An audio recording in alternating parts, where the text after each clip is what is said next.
palavra de Deus que nós leremos está lá em Tiago 5,16.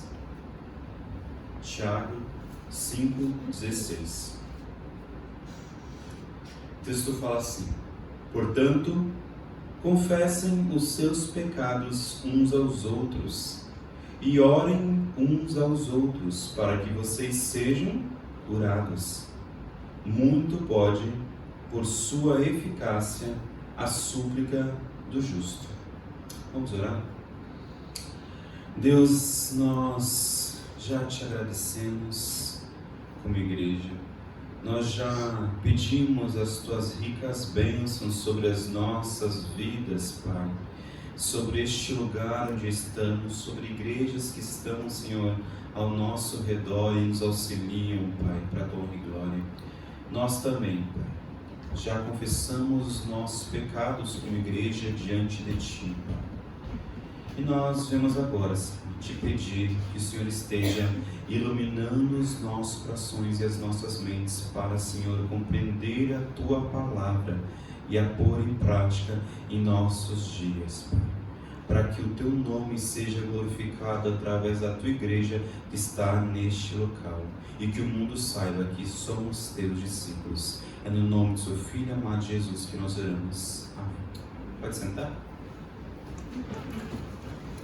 Nós estamos continuando a série, que nós intitulamos Uns aos Outros, que diz respeito aos inúmeros mandamentos recíprocos que a Bíblia nos apresenta. É uma série de ordenanças onde Deus orienta o seu povo como eles devem agora se relacionar uns com os outros, tendo por base a nossa união com Cristo Jesus, aquilo que nos une.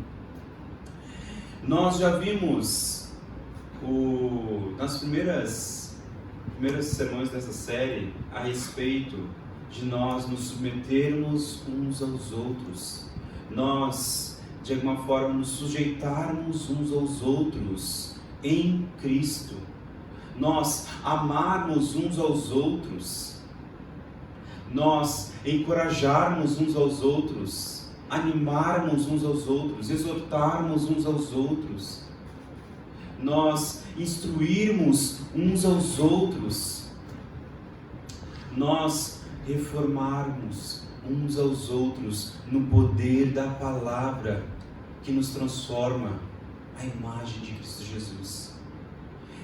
E em nosso texto de hoje, vemos que Tiago nos instrui em não um, mas em 2 mandamentos recíprocos. Confessem os seus pecados uns aos outros e orem uns aos outros. E como se esses 2 já não fossem suficientes para nós sairmos daqui enriquecidos pela palavra de Deus, nós vamos trazer mais um plus para a pregação de hoje. Nós falaremos também sobre o perdão. Perdoem uns aos outros.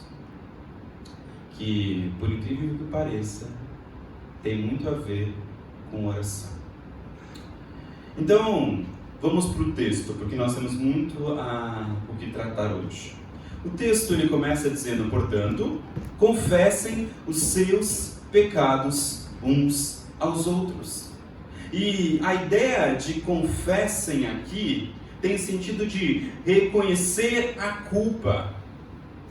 Nós precisamos reconhecer a culpa.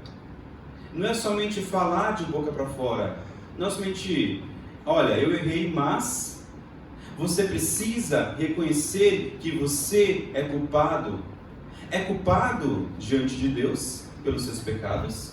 Mas também aqui Tiago nos apresenta algo extremamente interessante. Ele fala, confessem os seus pecados a quem? Uns aos outros. Ele nos dá uma nova direção também para os nossos pecados, para as nossas confissões de pecados.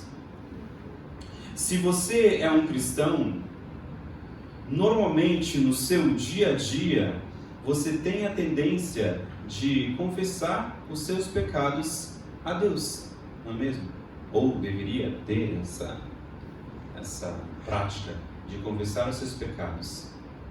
Mas aqui Tiago nos fala que nós também devemos confessar os nossos pecados uns aos outros. Não somente a Deus, mas também uns aos outros. Mas a pergunta fica quem Tiago está dizendo que nós devemos confessar os nossos pecados? Quem são esses outros?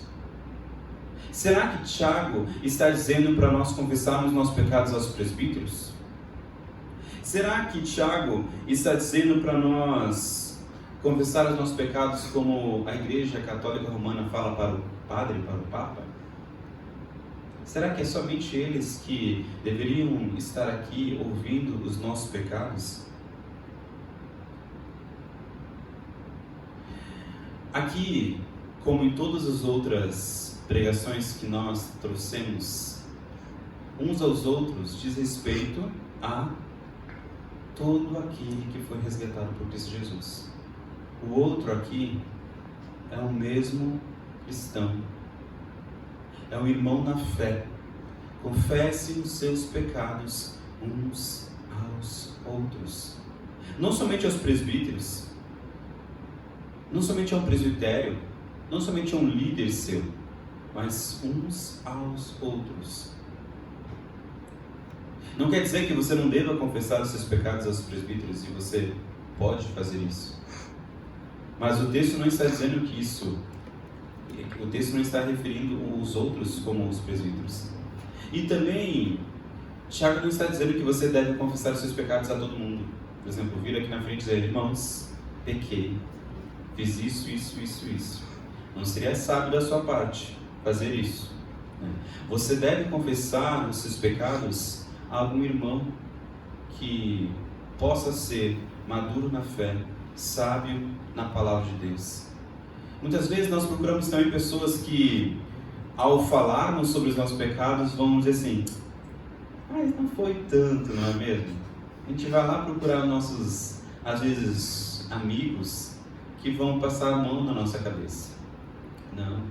Procure pessoas que possam realmente te instruir e, se necessário, te exortar, te disciplinar na palavra, te instruir para que realmente você faça e ande no caminho correto da glória de Deus.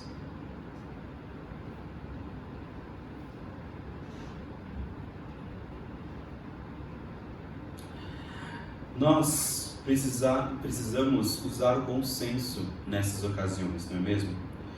Mas tem um outro sentido que nós precisamos confessar também.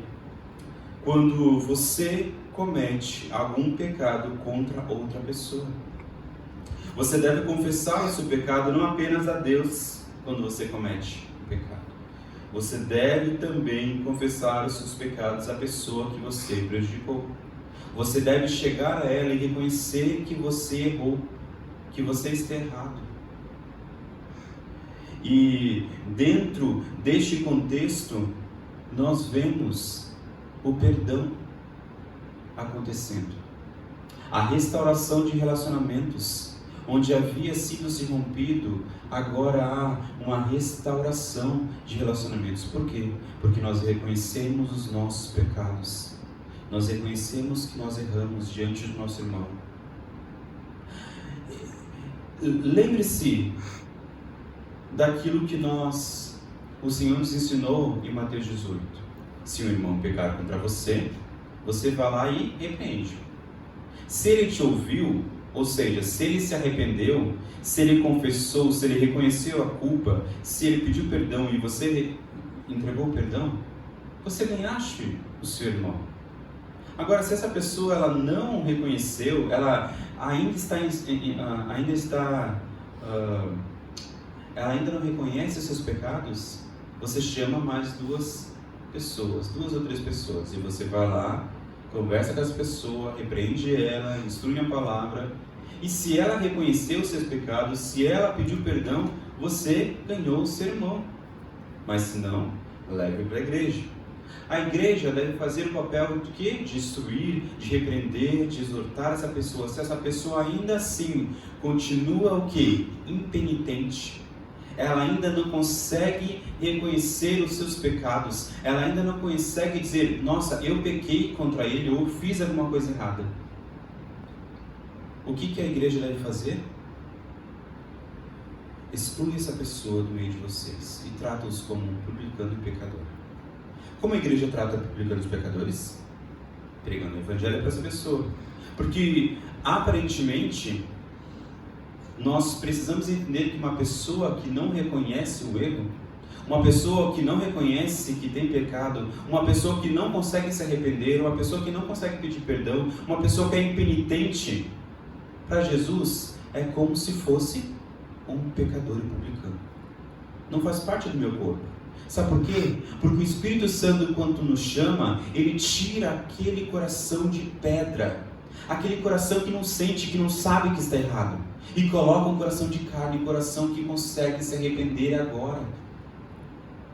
Então, se nós não confessamos os nossos pecados, se nós não reconhecemos os nossos pecados, se nós continuamos impenitentes, Jesus fala que nós somos como pecadores e publicanos. Nós não somos parte do seu povo, porque o seu povo tem como característica reconhecer que é pecador, reconhecer que é falho, reconhecer que peca, não só diante de Deus, mas diante do seu próximo.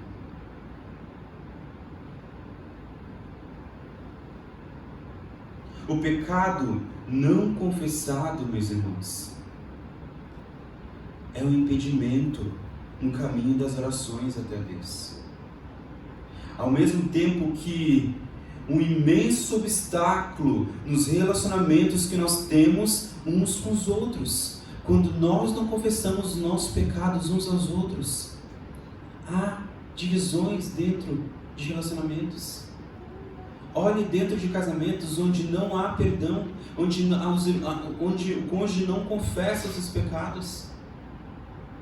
Olhe as amizades que foram rompidas porque não conseguem reconhecer os seus erros, os seus pecados, que não conseguem perdoar. Olhe em relacionamentos dentro de comunidades onde irmãos não conseguem ver às vezes irmãos nos olhos, não conseguem confessar os seus pecados, não conseguem dizer e reconhecer que errou. Quando não há confissão, há divisões.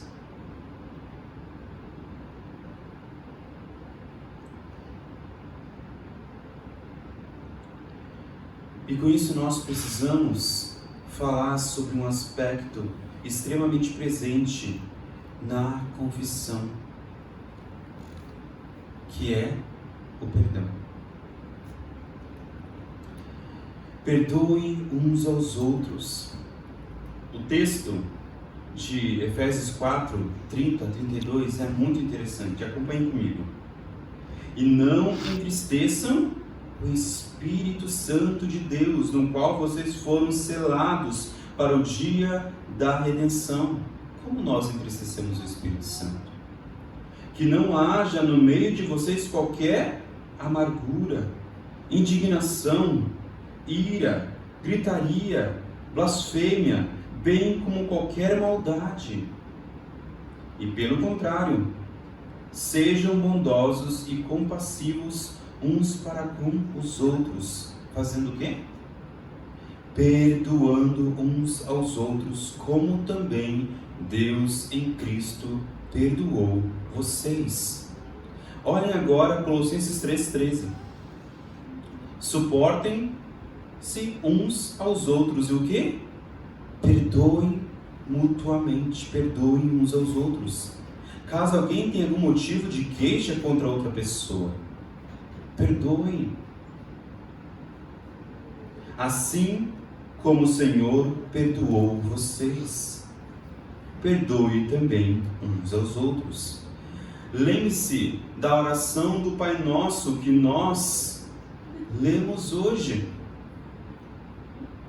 Em nossa leitura bíblica, Jesus lá pressupõe que aqueles pecadores que estavam sob a ira de Deus, pois pecaram contra Ele e agora foram perdoados por Deus em Cristo Jesus, também estão perdoando aqueles que os ofenderam.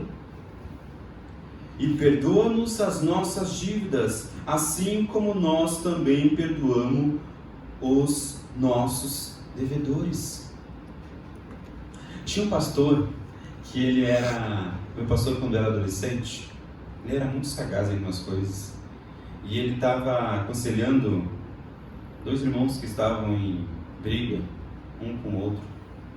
Isso acontece. Aqui não, né? Mas isso acontece, né? Esse tipo de coisa acontece. Brigas, rixas, divisões acontecem, né? Mas graças a Deus aqui não acontece. Não tinha ninguém briga aqui dentro. Mas lá havia brigas. E lá, o que aconteceu?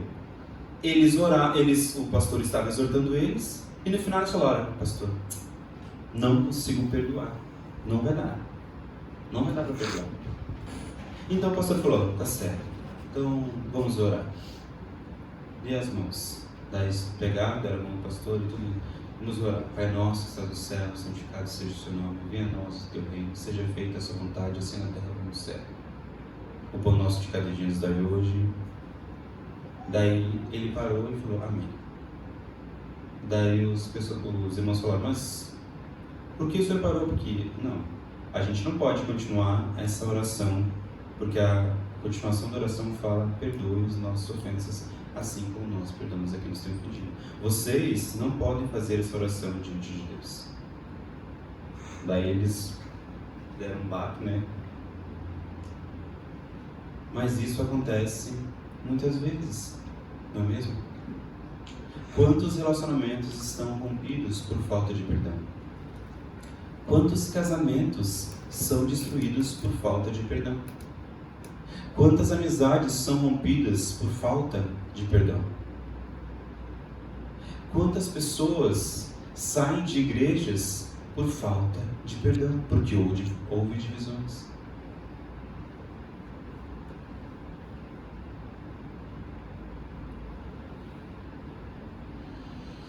Essa petição de Jesus na oração do Pai Nosso nos ensina que Deus nos perdoa porque nós perdoamos os outros.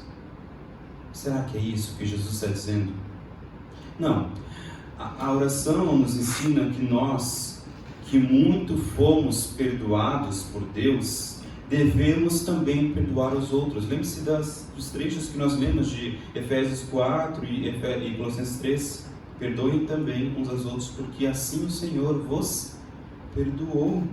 John Stott, ele faz uma declaração interessante a respeito disso. Ele fala: uma vez que nossos olhos foram abertos para ver a enormidade de nossas ofensas contra Deus, as injúrias que os outros nos fizeram parecem extremamente insignificantes. Se por outro lado temos uma visão exagerada das ofensas alheias, isso prova que minimizamos as nossas. O que são as ofensas dos outros diante da enormidade da ofensa que nós, a cada dia, fazemos ao Santo Deus? O fato de nós cumprirmos esse mandamento de perdoar uns aos outros é a prova da graça de Deus em nós. Perdoar uns aos outros é fruto da própria pessoa ter sido antes alcançada e perdoada pela graça de Deus. Isso nunca poderia ter sido uma condição para ser perdoado por Deus.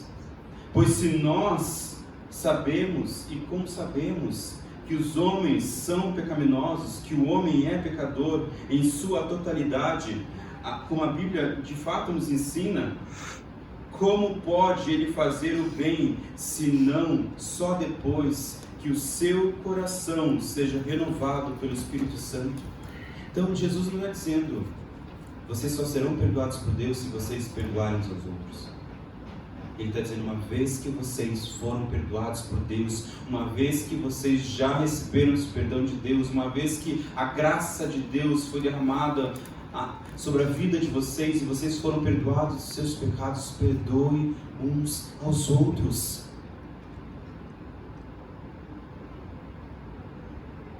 Como pode um homem assim, pecador, começar a amar e a perdoar o seu próximo, se não só depois de ser reconciliado com Deus e receber um novo coração? O que significa ser reconciliado com Deus, senão que nós já recebemos o perdão de Deus pelos nossos pecados? Ninguém jamais amou e perdoou verdadeiramente o seu próximo, se no sentido bíblico, antes não foi reconciliado primeiramente com Deus, pela graça de Cristo, e perdoado por Deus. Pode um coração egoísta, um coração cheio de ódio, um coração não regenerado, em inimizade contra Deus, amar e perdoar os outros? Não pode. Até que a graça divina opere e mude o nosso coração e tire o coração de pedra e nos dê um coração de carne, e as nossas mentes forem renovadas, nós não poderemos amar, exortar uns aos outros, encorajar uns aos outros, confessar os nossos pecados uns aos outros, perdoar uns aos outros.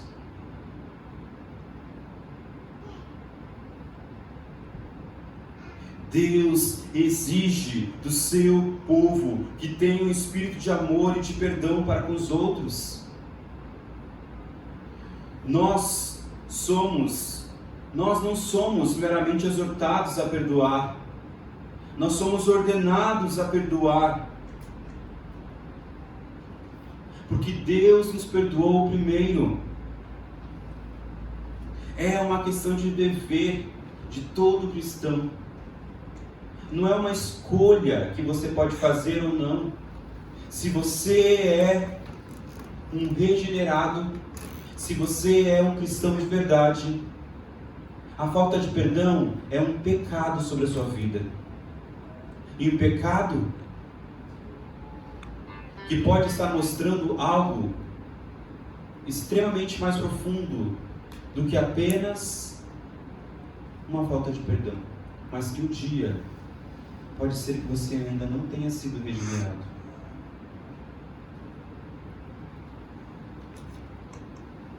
Se não há disposição de nós perdoarmos uns aos outros, você deve sim questionar a veracidade da sua própria experiência cristã.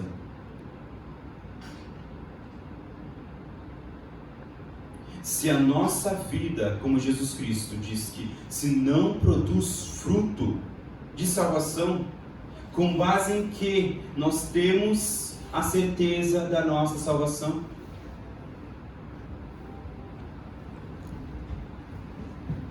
A Bíblia ensina que aquele que está disposto a perdoar o seu irmão foi ele mesmo perdoado por Deus. Perdoar o irmão não é certamente a base para Deus nos perdoar, mas a prova de que um dia Ele já nos perdoou.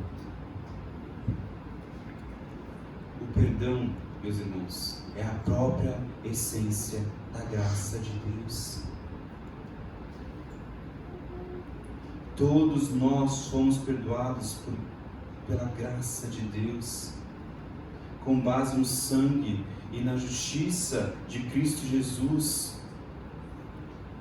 Então, a nossa disposição em perdoar os outros é fruto e decorrência de que Deus, um dia antes, graciosamente, nos perdoou. Portanto, meus irmãos, confesse os seus pecados uns aos outros e perdoe uns aos outros. Por meio da fé em Cristo Jesus agora, nós temos acesso a Deus. Cristo nos reconciliou com Deus. Nós somos perdoados através da cruz, da morte e do seu sangue derramado na cruz. Os nossos pecados que antes impediam o nosso caminho a Deus foram perdoados na cruz. Então, nós podemos agora nos achegar em Deus em oração. E o texto continua: orem uns pelos outros. E há uma definição muito boa do Breve Catecismo de Westminster. Ele fala na pergunta: o que é oração? O que é oração? E a resposta é: a oração é uma oferta de nossos desejos a Deus,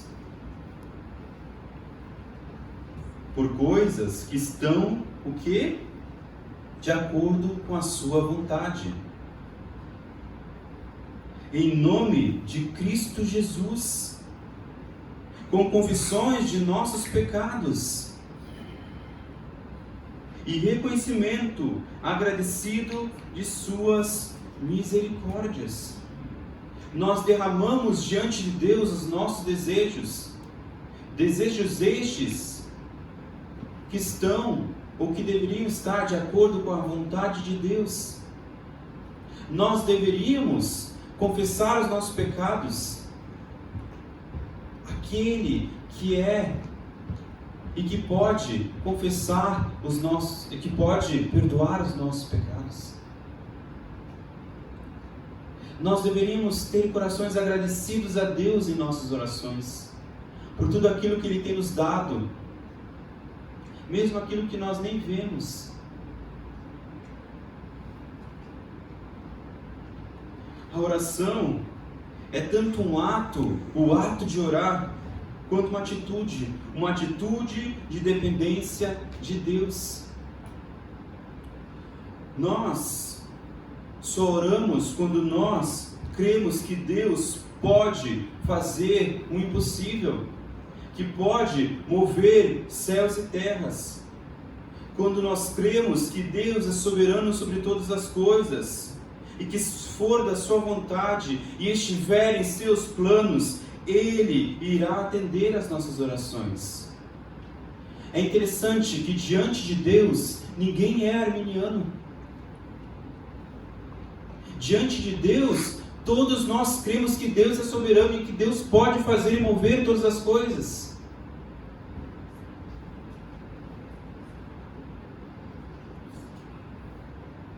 Não é segredo, meus irmãos, que Jesus espera de seu povo que nós oremos.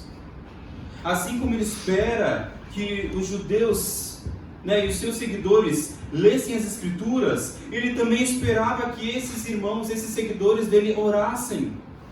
Jesus Cristo, com toda autoridade, com todo amor, Ele espera que nós oremos e nós apresentemos e isso é apresentado em vários lugares no Novo Testamento. Acompanhe comigo. Mateus 6,5 fala: enquanto vocês orarem. Ele não fala se vocês orarem, ele fala enquanto vocês estão orando. Ele pressupõe que os seus seguidores oram. Mateus 6,6: mas quando vocês orarem. 6,7: e quando orarem. 6,9: vocês orem assim. Olha Lucas 11,9: por isso lhes digo, peçam, busquem, batam. Lucas 18,1: então Jesus contou aos seus discípulos que eles deveriam orar sempre. Sem contar em inúmeras passagens do Novo Testamento, das cartas. Orem sem cessar, orem por mim.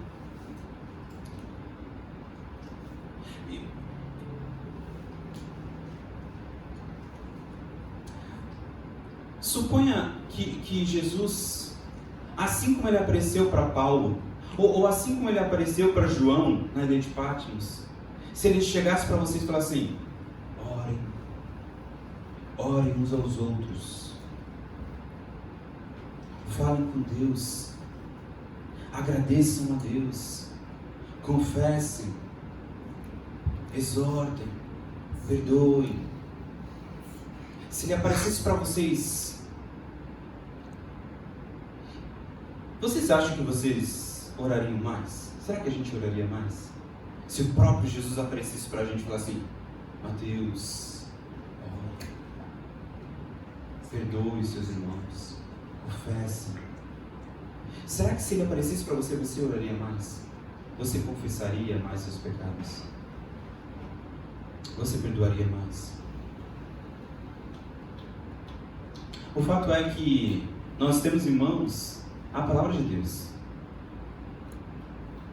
que nos instrui a fazer isso.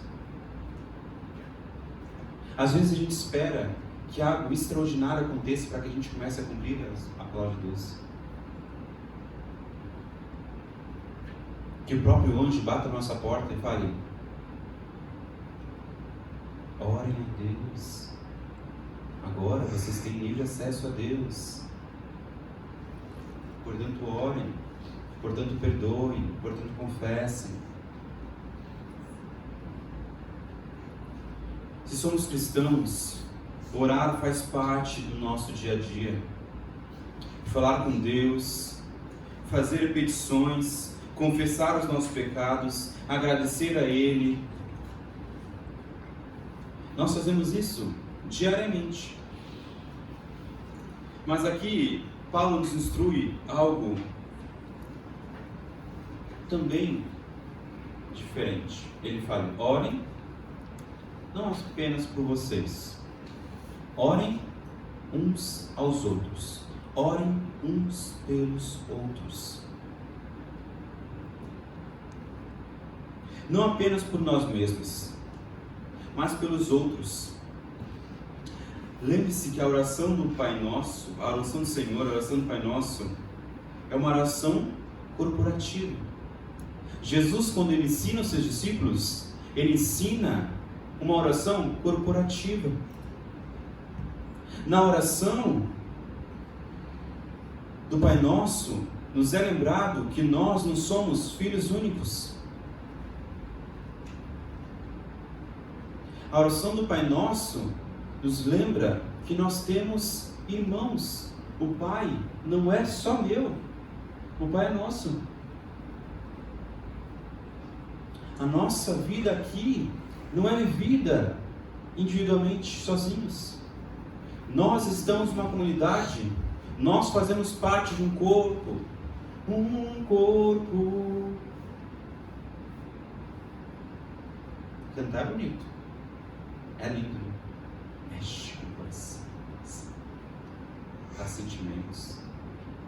Mas isso deveria ser uma verdade a ponto de fazer com que nós dobremos os joelhos e oremos por aqueles irmãos que estão enfermos, por aqueles irmãos que estão passando por várias dificuldades, por aqueles irmãos que não são enfermos só de corpo, mas de alma,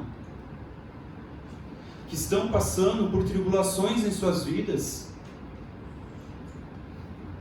Nós devemos orar uns pelos outros. E como o Marcão mesmo nos lembrou, é fácil nós falarmos: pode deixar, irmão, vou orar. E nunca mais se lembrar da promessa feita. Fazendo com que nós nos tornemos o quê? Mentirosos. Mentirosos. Somos sufocados pelo dia a dia, a ponto de não lembrarmos do outro, somente de nós mesmos.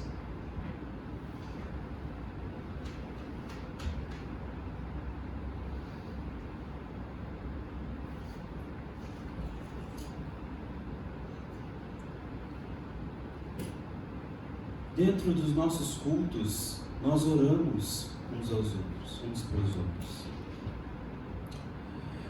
Nas reuniões de homens e de mulheres, há orações uns pelos outros.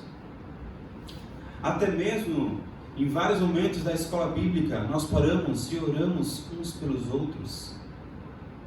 E agora, nós temos uma nova ferramenta que nós vamos colocar dentro da comunidade local, que é os pequenos grupos, onde nós teremos a oportunidade ali de confessar os nossos pecados uns pelos outros, uns aos outros, de perdoar uns aos outros. Nós teremos a oportunidade de conhecer às vezes a fundo as dificuldades de nossos irmãos e saber o que ele está passando, como eu posso ajudá-lo. Como eu posso amar esse irmão? Como eu posso instruir esse irmão na palavra? Como eu posso animar esse irmão? Pelo que eu posso orar pela sua vida? Nós também temos na nossa comunidade aquilo que nós chamamos de livro de membros, onde ali nós temos os dados de todos os membros dessa comunidade local. Então, se você não sabe o telefone de alguém, ali tá, não tem desculpa. Eu não sei qual é a data de aniversário. Ali tem a data de aniversário. Se esqueceu da data do teu aniversário, meu irmão, não tem desculpa não. Foi negligência da parte dele mesmo. E se você esqueceu também do aniversário dos outros, também foi negligência sua. A gente gosta de olhar para o outro, né? Não olha para a gente. Ninguém fala comigo, ninguém me liga, ninguém ora por mim. Mas quantas vezes você manda mensagem: olha, estou orando por você, meu irmão. Algum pedido de oração? Estou orando por você essa semana. Não perca a oportunidade de utilizar essa ferramenta que é o livro de membros, onde você pode às vezes pegar uma pessoa por dia, tá? A quantidade de membros que nós temos. Pegue uma pessoa por dia e ore pelaquela pessoa. Mande mensagem: meu irmão, eu estou orando por você hoje. Algum pedido de oração? Está passando por alguma situação? Quer orar comigo? Aproveite essa ferramenta para que isso aconteça. Às vezes, quando tiver muitas pessoas e queira Deus que a igreja encha para a glória de Deus, às vezes pega, estou pegando 3 pessoas de vez, 4 pessoas aqui estou orando pela semana. Nós temos a oportunidade de fazer isso pelos nossos irmãos. Liguem, mande mensagem, procure saber como eles estão. Procure saber quais são os seus pedidos de oração. Se tem algum irmão que está enfermo, ore por ele, ligue. Se possível, visite.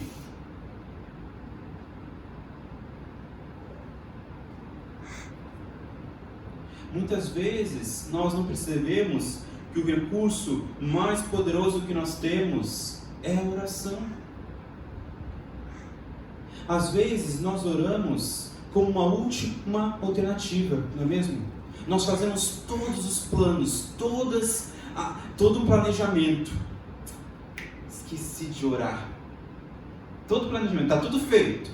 Agora eu vou orar para que Deus abençoe tudo aquilo que eu planejei. Tudo aquilo que eu programei. Nem oramos para saber qual que era a vontade de Deus. Está tudo prontinho, mano. Vou orar. É o último plano. Ou quando aquele plano não deu certo. Pior. Quando a gente faz tudo pelas nossas forças e aquele plano não dá certo e a gente fala: Deus, por favor, intervém. Me ajuda aqui, Pai. E Deus está lá em cima assim: agora você quer ajuda. Na hora de programar ninguém quis, né?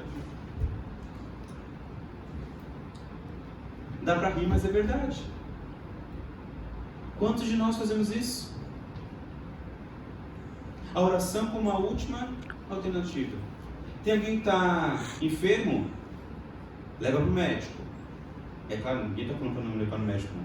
Mas assim, orem por essas pessoas. Você já procurou ajuda psicológica? Você já procurou ajuda médica? Por que nós não oramos uns pelos outros? Por que nós não usamos a ferramenta que Deus nos deu de interceder e de cura? Eu não estou falando para vocês não procurarem médicos, nem profissionais de saúde, tá bom? Eu estou dizendo que muitas vezes procurar a Deus, o Deus que fez os céus e a terra, o Deus que curou paralíticos, o Deus que deu vista a cegos, o Deus que deu voz a mudos, nós deixamos por última opção.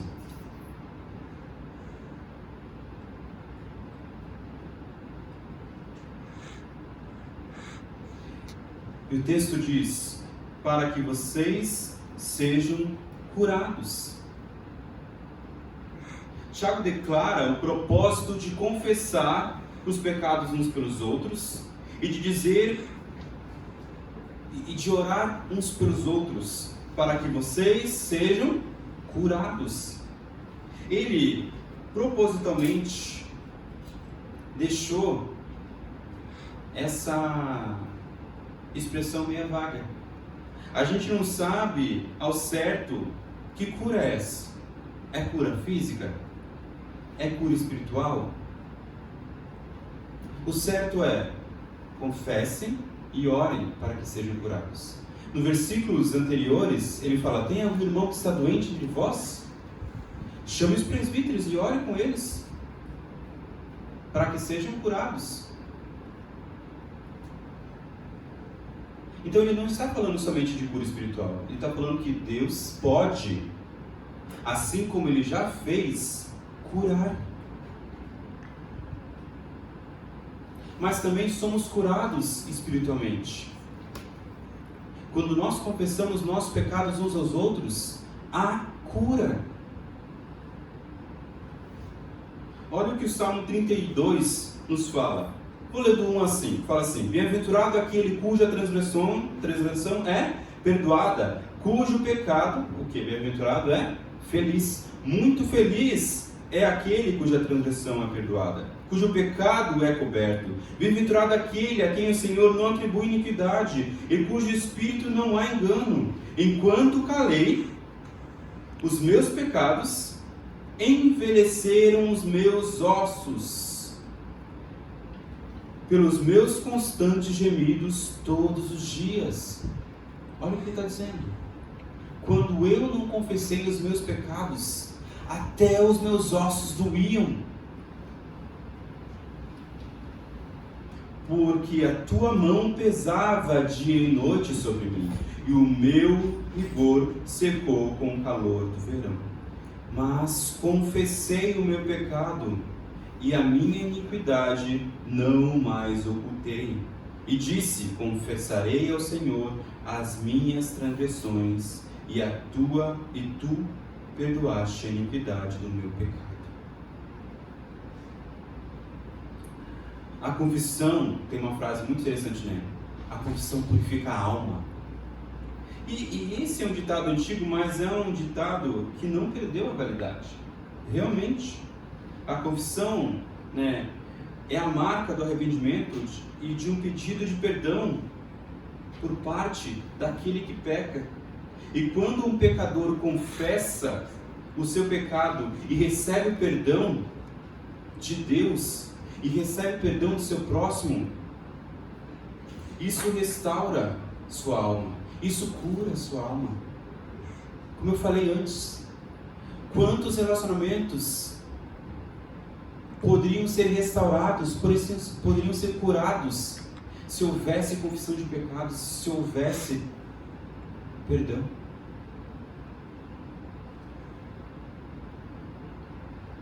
Além disso, nós devemos orar pelos nossos enfermos, nós devemos orar pelos nossos doentes, crendo que Deus pode curá-los. Porque o versículo, no final do versículo ele fala: muito pode, por sua eficácia, a oração do justo. A pergunta é: quem é justo? Se Paulo fala: não há um justo sequer, ninguém que busca a Deus, não há um sequer, ninguém no mundo, não há ninguém justo. O que Tiago está dizendo aqui? Quem é o justo aqui? O justo é aquele que foi perdoado. O justo é aquele que confessou o seu pecado ao Senhor. O justo é aquele que foi justificado pela morte de Cristo na cruz. Este é o justo. Aquele que anda nos caminhos do Senhor, que de coração busca fazer a sua vontade. Quando essa pessoa ora, Tiago fala, suas orações podem muito em seus efeitos. O justo não está livre de pecados, mas ele já confessou os seus pecados uns aos outros e a Deus. Pecados que ele tem consciência. E ele está completamente comprometido com o Senhor, procurando fazer a sua vontade. Essa pessoa justa, quando ela ora, a sua oração tem muito em seus efeitos, porque provavelmente essa pessoa ora aquilo que Deus quer. Muitos cristãos, muitos de nós, criamos longas listas do motivo de por que não orar. Muitos podem não se sentir bom bastante para orar. Muitos podem até, de alguma forma, achar que as suas orações não são capazes, não são suficientes, não fazem alguma diferença. Nós já tentamos em várias ocasiões, eu já tentei em várias ocasiões, já orei, e nada pareceu acontecer. E após várias e várias experiências que você pode ter fracassadas diante da oração, parece no mínimo que as minhas orações são ineficazes, não fazem diferença. E diante disso a gente precisa perguntar, por que Deus parece não responder algumas orações? E há quem diga que Deus sempre responde, mas a resposta nem sempre é assim, não é mesmo? Ele pode responder como não. Mas a gente pode pensar em por que as nossas orações não são respondidas diante da palavra de Deus. Primeiro, nós precisamos pensar e parar para pensar em nossos relacionamentos com os outros. Olha que Marcos 11:24 fala, Jesus disse, por isso digo a vocês, que tudo que vocês pedirem em oração, creiam que já receberam, e assim será com vocês. Olha que promessa! Creiam que já receberam e vocês receberão. Mas vamos continuar o versículo. 25. E quando tiverem orado, se tiverem alguma coisa contra alguém, perdoem para que o Pai de vocês que está nos céus perdoe a ofensa de vocês. Errou. Se vocês estiverem orando e perceberem que vocês não perdoaram os outros,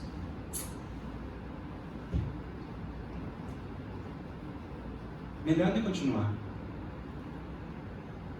Porque a oração, ela pressupõe que você está pedindo perdão a Deus. E nós já falamos sobre isso. Muitas vezes nossas orações não têm eficácia, porque os nossos corações são duros como pedra, que não conseguem perdoar o nosso próximo.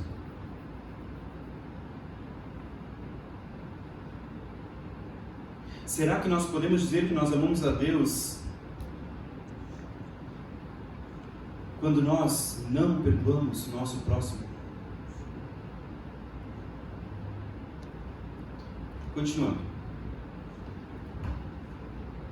Por mais fortes que seja o nosso relacionamento com Deus, por mais puro que sejam os nossos motivos, não importa como vivemos ou quanta fé temos, se pedirmos alguma coisa que está contra a vontade de Deus, em sua misericórdia não nos dará aquilo que nós estamos pedindo. Olha o que 1 João 5, 14 e 15 fala. Esta é a confiança que temos ao nos aproximarmos de Deus. Se pedimos alguma coisa de acordo com o quê? Com a sua vontade, Ele nos ouvirá. E se sabemos que Ele nos ouve em tudo o que pedimos, sabemos que temos o que dele pedimos. Então, se nós orarmos, pedimos, sabe as crianças que pedem, né? Ô pai, deixa eu fazer tua coisa, e vai lá e tenta fazer, e aquilo que ele vai fazer é ruim, mas ele nem sabe porque ele não tem essa consciência. E não é ruim porque é ruim, mas é ruim porque não é aquilo que os pais às vezes querem que a criança faça. E a gente fala não, e ele se Às vezes você atira no chão, como está hoje, mas ele não está tirando no chão, como está desenhando.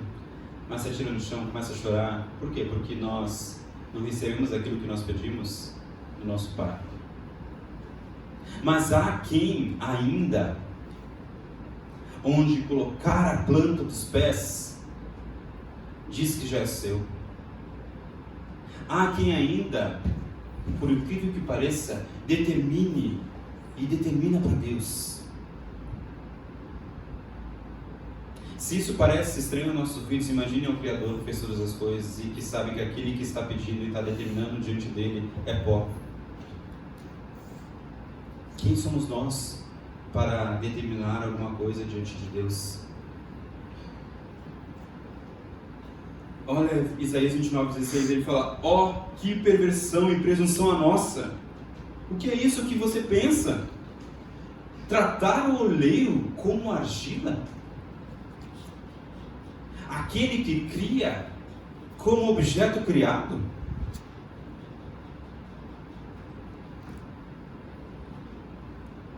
Deus não nos dará aquilo que pedimos se aquilo que nós pedimos está contra a sua vontade. Então não adianta, meu irmão, às vezes você ficar pedindo todo ano um carro novo, um celular novo, está pedindo coisas materiais, coisas que às vezes vai fazer com que você desagrade a Deus, ou coisas que a gente nem sabe que é contra a vontade de Deus. Deus, em sua misericórdia, não nos dará aquilo que nós estamos pedindo. Imagine vocês, se tem uma pessoa que deveria ter as suas orações respondidas, essa pessoa deveria ser o apóstolo Paulo, não é mesmo? Por tudo aquilo que ele já fez para Deus. Mas Paulo fala em 2 Coríntios 12 que ele tinha um espinho na carne e que ele orou, o quê? Uma vez? 2 vezes? Não, ele orou 3 vezes. Ele falou: Deus, por favor, tira esse espinho na carne. E olha a resposta surpreendente de Deus diante desse pedido de Paulo: a minha graça é suficiente para você. A minha graça te basta, porque o meu poder se aperfeiçoa na fraqueza.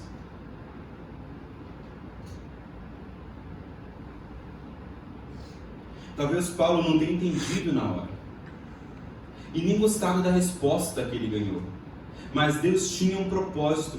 Por intermédio de toda a sua luta, o apóstolo aprendeu a aceitar a sua situação e depender cada vez mais de Deus, como nunca havia feito antes. As orações não respondidas podem ser frustrantes muitas vezes, ainda mais quando você tem quase certeza de que está orando por algo que é da vontade de Deus. Em situações como essa, nós precisamos lembrar que a vontade de Deus muitas vezes não é a mesma que a minha vontade e que a sua vontade. E que a vontade dele é a que importa no final das contas. Se a minha vontade é glorificar a Deus, a vontade de Deus é que importa. E mesmo se a minha vontade não for glorificar a Deus como um não cristão, a vontade de Deus continua importante. Contudo, as orações, mesmo nós não vemos o resultado das orações, você ainda pode sentir a presença amorosa e graciosa de Deus. Quanto mais nós oramos e nos aproximamos de Deus, nós precisamos aprender que a comunicação genuína com Deus pode, muitas vezes, através das orações, Deus não responder em essas orações. Mas a oração sempre vai mudar o nosso coração e a nossa perspectiva. Uma oração sincera pode mudar os planos de Deus, mas ela sempre muda o nosso coração. A oração sempre lembra que quem está no controle não somos nós. E a oração nos coloca cada vez mais perto daquele que está. Mas como maravilhoso é quando as nossas orações são respondidas, não é mesmo? E com frequência nós somos surpreendidos com a criatividade de Deus que responde às nossas orações, que muitas vezes responde de maneiras estranhamente diferentes daquilo que nós esperamos. Quantas vezes Deus nos surpreende nas respostas de nossas orações? Deus, Ele responde às nossas orações. Todo dia Ele responde orações. Pode ser que você não esteja vendo o mar se abrir. Pode ser que você não esteja vendo multiplicações de peixes e pães. Pode ser que você não esteja vendo água se tornar vinho. Mas Deus continua respondendo orações. Deus continua trazendo vista aos cegos. Deus continua curando enfermos. Deus continua restaurando corações que antes eram pecaminosos e que agora estão de joelhos diante dele. Porque Deus, e para Deus nada é impossível. E Jesus disse que Ele é o mesmo ontem, hoje e sempre. Ele continua sendo o mesmo que fez tantas maravilhas e continua fazendo maravilhas nos nossos dias. As Escrituras nos mostram inúmeros exemplos disso. Josué orou e o sol parou. Elias orou, a viúva foi ressuscitada. Eliseu orou e o filho de Samanita voltou à vida. Ezequias orou e 185 soldados assírios foram mortos. A igreja de Jerusalém orou e Pedro foi libertado das prisões. Deus continua fazendo isso em nossos dias. As Escrituras retratam essas pessoas não como homens e mulheres super homens e mulheres. Não, eles sempre retratam como homens que pecaram, mas que buscaram perdão a Deus, encontraram esse perdão diante de Deus. E que agora estão orando. E as suas orações podem muito em seus efeitos. E Tiago, para nos dar exemplo, finalizando, ele fala em Tiago 5, 17 e 18, continuação do nosso versículo. Elias era um homem semelhante a nós, sujeito aos mesmos sentimentos, e orou com fervor para que não chovesse sobre a terra. E por 3 anos e 6 meses não choveu. Depois ele orou de novo, e então a chuva desceu sobre a terra e produziu seus frutos. Elias, ele era um profeta cujos feitos foram espetaculares, cuja morte foi extraordinária. Era uma das pessoas mais populares entre os judeus. Ele era tão exaltado por seus milagres poderosos, quanto por suas profecias contra o pecado. Mas olha o que Tiago nos traz, ele não traz nada disso. O que importa para Tiago é o poder da oração. A história está lá em 1 Reis 17, de 1 até 18, 46. Elias tinha grande poder de oração, não porque ele era poderoso, mas que ele sabia que quem estava ouvindo era poderoso. Ele cria neste Deus com todo o seu coração. Uma seca veio como sinal. Uma seca veio como sinal, às vezes, para que aquele rei Acabe percebesse que ele estava em idolatria contra o Deus Israel, e ele estava idolatrando Baal, e para que ele soubesse que Baal não tinha nenhum poder, Elias orou, e por 3 anos não choveu, e depois orou de novo, e começou a chover. Tiago deseja que nós, aqueles que estão lendo as Escrituras, reconheçam que este poder, essa eficácia, está à disposição de todos. Elias era um homem como nós, mas ele era justo, porque um dia foi justificado por Deus. Que diante dessa mensagem, meus irmãos, nós possamos confessar uns aos outros os nossos pecados, que nós possamos perdoar uns aos outros, e que nós possamos cada vez mais crer no poder da oração, que não vem de nós, mas vem daquele que é poderoso. Vamos orar.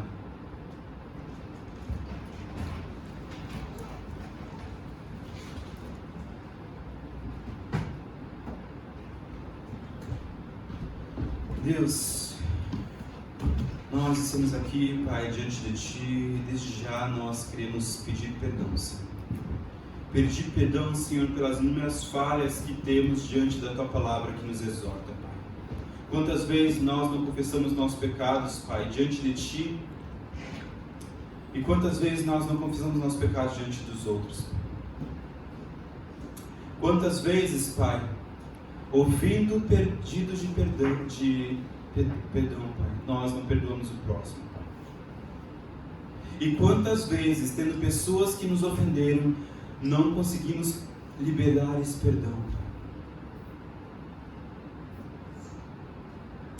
Quantas vezes, Pai, nós, Deus, não oramos uns pelos outros como a Tua palavra nos instrui, Pai.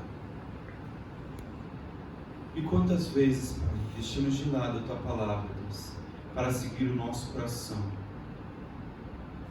achando, Senhor, que temos todo o direito de fazer isso, Pai.